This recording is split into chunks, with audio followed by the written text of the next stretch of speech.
The ongoing situation between Iran and Israel is significantly affecting global oil supplies, and we are already feeling the impact of the fuel pumps.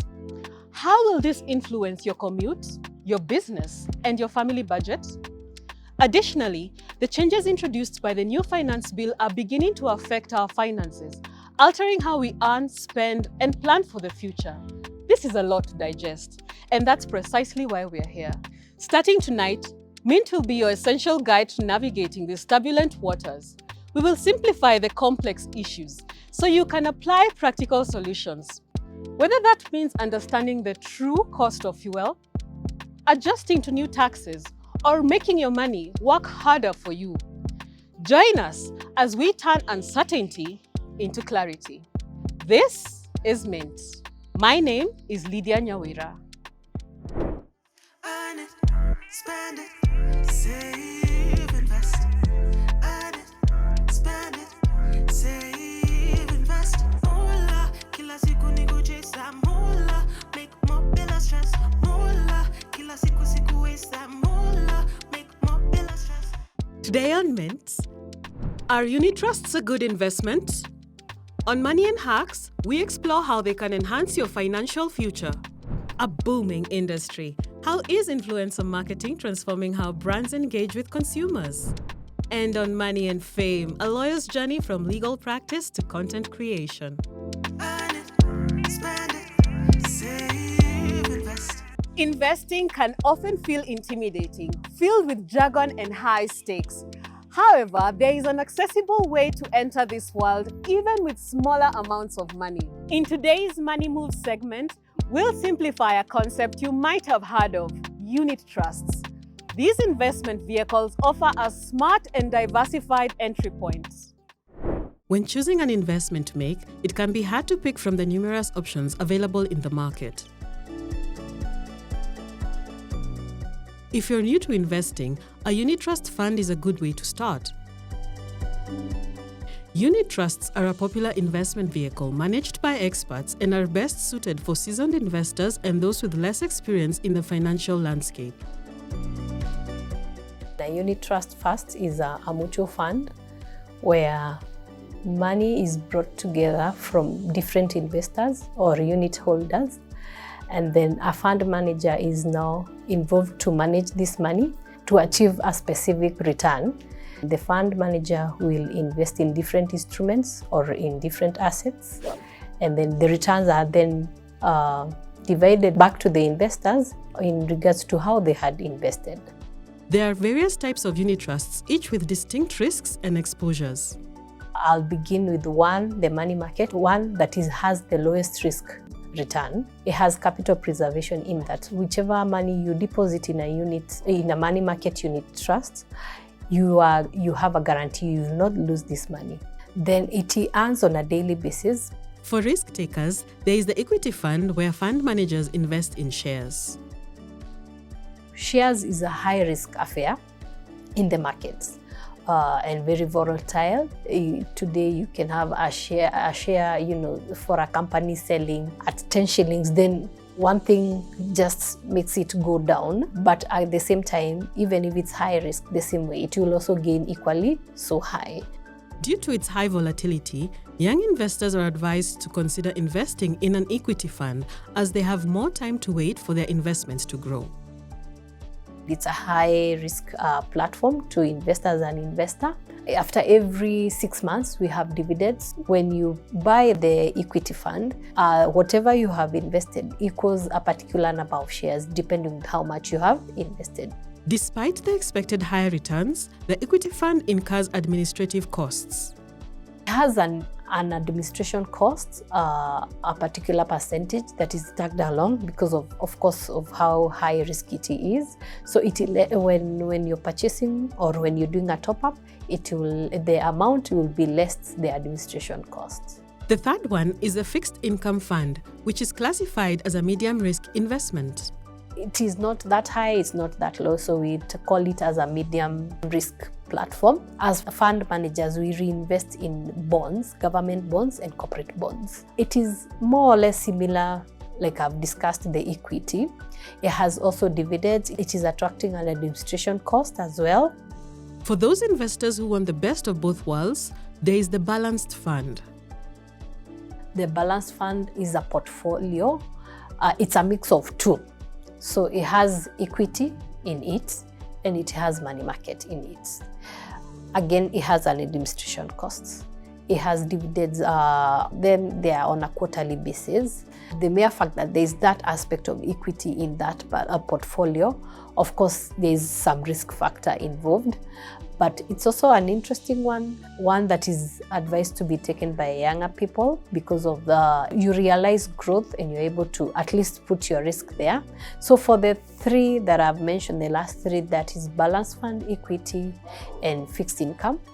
Of course, you can invest $1 million, Bob, and then look at your statement and find it at 990 because of purely, the fluctuation and where we are investing this money. Due to the high risk factor associated with balanced, equity, and fixed income funds, Mary advises investors to conduct thorough research on how the market is performing before venturing into these three. So it also needs a lot of speculation. You need to know the right time to buy these funds as well. As an investment scheme, unit trusts help to cultivate a culture of saving. According to the Capital Market Authority, the number of unit trust holders in Kenya stood at 1,299,300 in September 2024, a 7% increase from 1,211,124 investors in June 2024. The growth in the number of unit trust holders has coincided with a 23% increase in the scheme's assets under management, which amounted to 389.2 billion Kenya shillings at the end of 2024, up from 316.4 billion Kenya shillings reported as of September 2024. The regulator attributes the growth to the additional funds registered and the heightened interest in the money market funds among investors. The increase is also a result of intensified marketing efforts by the fund managers.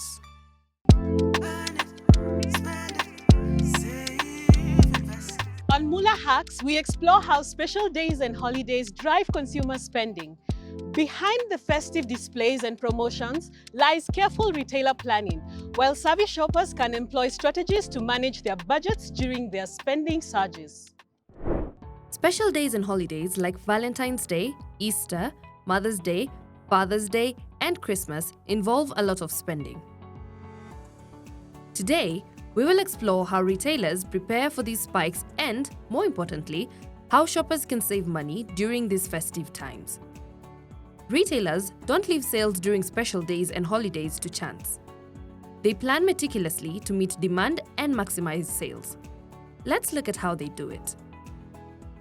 From his years working in the retail sector, from the Naivas supermarket chain to his own investment Jaza, Willie Kimani rates Christmas as the season that has the biggest sales spike. Some categories record increases of up to 42%. One, why? People eat quite a bit.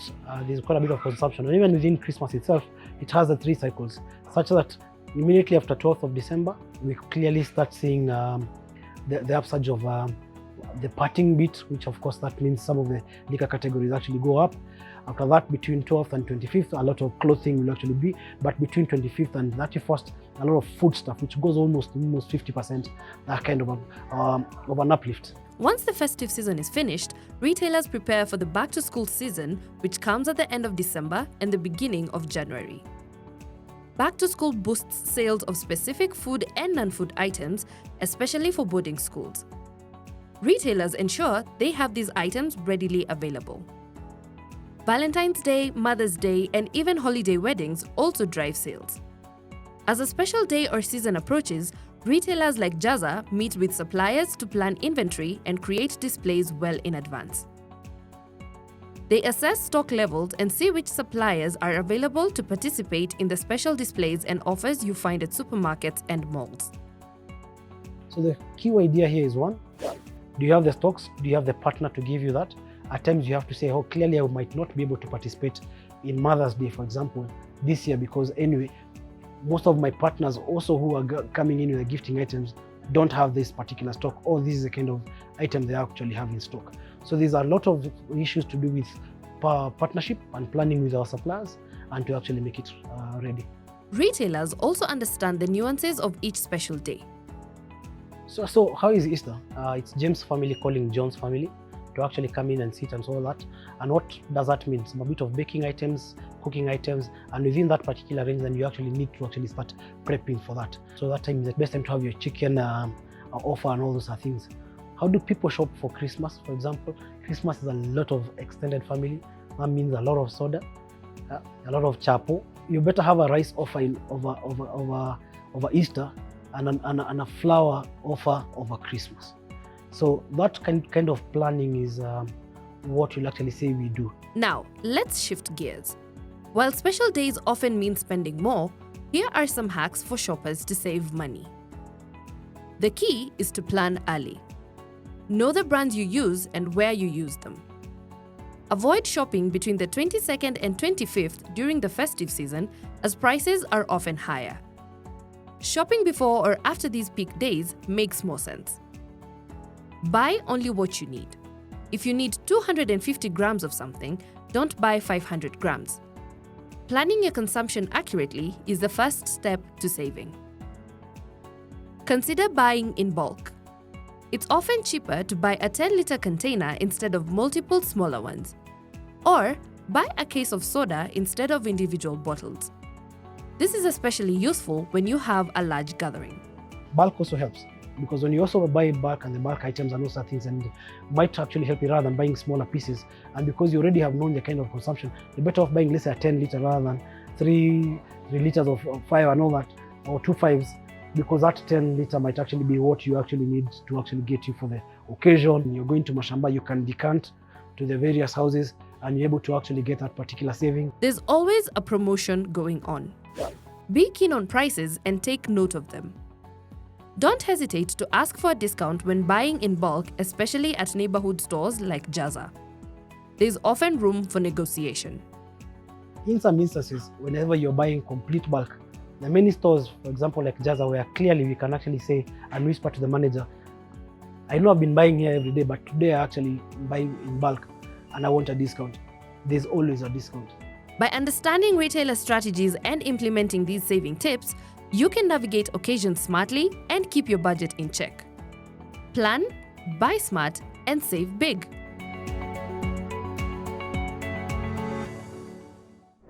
As retailers prepare for increased spending during special occasions, consumers can also be strategic. By planning ahead and buying in bulk, everyone can enjoy these special days without financial strain. Now, let's take a quick break. Coming up on Money and Fame, Lydiah K.M. turns passion and creativity into a lucrative career. Earn it, spend it, save, invest. Moolah, kila siku waste that moolah, make more bila stress. Welcome back to Mint, where we explore the world of personal finance, making it simple and relatable for you. Whether you're looking to earn, spend, save, or invest, we've got you covered.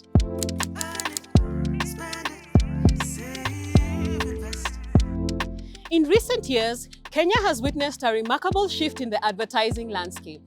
In 2024, the annual spend on influencer advertising was 274.77 million shillings. What has enabled influencer advertising to become a powerful tool for brands to engage with consumers? I remember my first brand campaign. Okay, I won't mention the brand, but I remember working with guys who didn't even have KRA pins. According to the Digital Kenya 2025 report by Meltwater and We Are Social, the annual spend on influencer advertising has reached 274.77 million shillings in 2024, showcasing the significant investment brands are making. This was a remarkable 15.1% year-on-year increase, or 36.12 million shillings, highlighting the sector's rapid growth. And while that's just 1.8% of Kenya's total digital ad spend, which hit 15.22 billion shillings, it's clear that influencers are now serious players in the marketing game. Content creation has evolved over time. Brian Bunde was among the first influencers in Kenya, and he has watched the game grow over the last decade. Right now it's more complicated because there are so many ways of promoting a product. Initially, you could just do a text Then images join the platform. So you have to do text and let's say the image that the client has shared with you. Then now memes came in. So you input your memes to the content and it goes viral and the product is known out there. Kenyan influencers are making money through sponsored content, affiliate links, product placement, match drops, event appearances, and those curated brand experiences, the ones that scream luxury launch and invite-only vibes. Organized influencers consider a list of things before they give you their price. For me, when it comes to pricing, I usually now factor in the time it's going to take, the number of people I'll definitely have to work with, if it includes extras, if it includes the camera crew.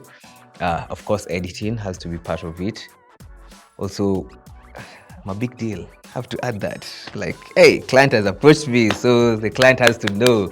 You're not working with someone with 500 followers. You're working with someone who's this level. Now, creators work with influencer marketing platforms. Think of them as talent agents for the digital age. Sometimes there are platforms that assist with that. And the way those platforms work is you sign up. Then after signing up, they're the ones who are going to look for gigs for you. And they're the ones who are going to recommend you to the clients. So even the payment, when it comes in, it doesn't come directly to you. It comes to the platform itself. Then they're the ones who send the money to you. However, one of the challenges that influencers face is the lack of set rates. Now, the biggest problem usually is clients telling you, oh, but we're a small brand. Oh, yeah, we're struggling. So, of course, that stifles your pricing. And you might find yourself, let's say, with 10,000 followers, and you're asking the client for, let's say, 5,000 Kenya shillings. So, is this why influencers are secretive about their rate cards? Influencers usually get keep because, sadly, they don't want people to know that they're being paid badly. So if, for example, I'm being paid by a random, let's say, telecommunication brand, I'm being paid, let's say, 10,000 bob for a video, and someone else is being paid, let's say, 50,000 bob. I might be embarrassed to tell them, oh yeah, by the way, I'm being paid 10,000. How much are you guys being paid? As for being paid 50,000, then you're like, what? Yeah, so you'll feel like you're being shortchanged. But how does Kenya compare to other countries on the continent when it comes to influencer pay? Globally, there are countries like South Africa who pay influencers quite well. Even Nigerians, they pay influencers quite well. When you look at artists like Davido, when you look at all these actors in South African shows, so many of them are paid quite well. From an influencer perspective to even them doing brand deals and even them acting in the scenarios and situations that they're in the different series and movies. If you know you're worth this amount, stick to that. If possible, go higher. Yeah. And always revise your rate card each and every year to a higher level. Behind the glam of content creation, there's a lot that doesn't make it to the feed. Sometimes it works out. It's a hit or miss, you never know. But sadly, if it's a miss, it's a bad miss, because I've seen so many influencers out there struggling to the point that sometimes they jump into alcoholism and drug abuse. So the pressure can be quite intense, especially maintaining that lifestyle, because someone knows you as a fashionista, someone who goes out, someone who always dresses up or always has makeup, then the brand deals die, maybe due to COVID or elections or just the temperature in the country. Want in? Here's the starter kit. Post often, find your niche, be real, watch your numbers, and don't undersell yourself.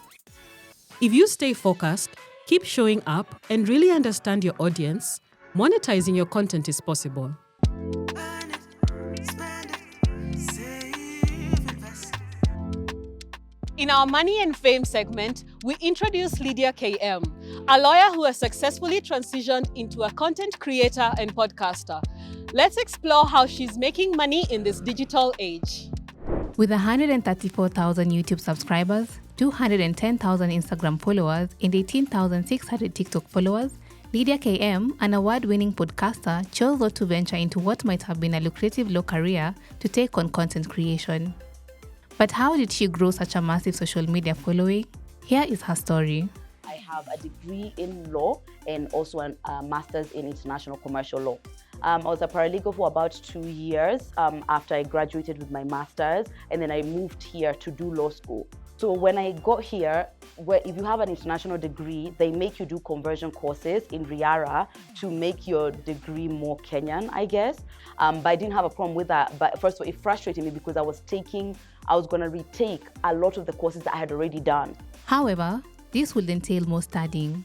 As her long-term plan had always been entrepreneurship, she thought it best to venture into a career that would offer her flexibility. Because I wanted a lot of freedom of my time when I wanted to be a wife and a mom. So I started thinking about like what I like, what I'm talented in, if success was guaranteed, what would I do? Those kind of questions. This sets her on a journey that led to Ibru TV, where she became the host of the Let's Talk show for about 2.5 years.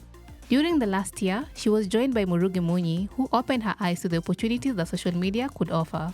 I was already starting to feel like I want to talk about different things and I want to be in control of what I'm talking. So like the combination of like my yearning for more and then meeting Murugi, those two were like the two factors that enabled me to have the courage to step out. Actually, and COVID, because COVID hit in 2020, and then I started creating content more intentionally. Then I got my first brand deal, I think it was 2020, like coming to the end, and I was just like, I think I should just risk it.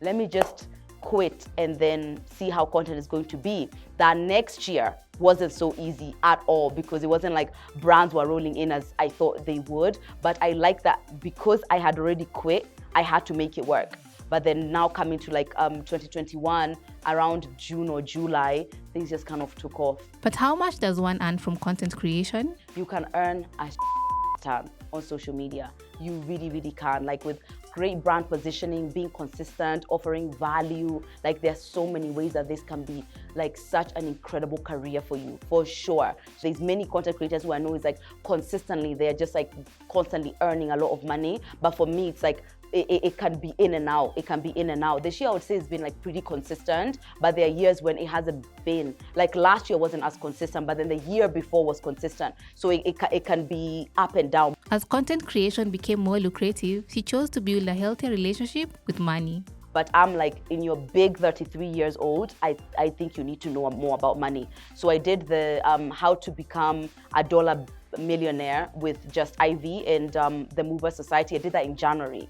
And that has totally changed the way that I see money, for sure. I have a wealth manager who really does be kicking my ass. We go and I'm just like, okay, so this is what has come in. She's like, all of it go to like savings and investments. And you're just like, excuse me? Because me, I believe that my money is like when I'm seeing that number in my bank account. She also tracks her spending so that I can see where money goes. I'm also tithing now. Like I just feel like that's something I want to do. 10% goes to the Lord. I don't know if I would say I'm a spendthrift, but when it's like, it's time to spend, I finna spend. It's not like every day I'm looking for this urge to spend my money, but yeah, when it's time to spend, yeah, I can drop a penny. I can drop a penny or two or three. And over time, she has found ways to separate her public persona from her private life. The more parts of you're exposing to social media, the more fragments that they feel like they own. Yeah, you've gotta find ways to keep it about you and the reality that you're experiencing as opposed to the reality that people are perceiving. For anyone thinking of venturing into content creation, Lydiah advises that this should be about more than money, as one needs a bigger purpose. Find something that's anchoring you very firmly on the ground, whether it's therapy, whether it's church, whether it's good, solid friends around you, whether it's family, something. Because it's very easy to start believing that social media is the life. Lydiah's journey demonstrates the possibility of diversifying your income streams while pursuing your passions. Identify your strengths, build an audience, find ways to monetize your skills. Thank you for joining us on this premiere episode of Mint. Remember to be smart with your money and stay tuned for more tips on earning, spending, saving and investing. Until next time, keep your finances in check. Discover more on Mint via mula.co.ke or tv47.digital.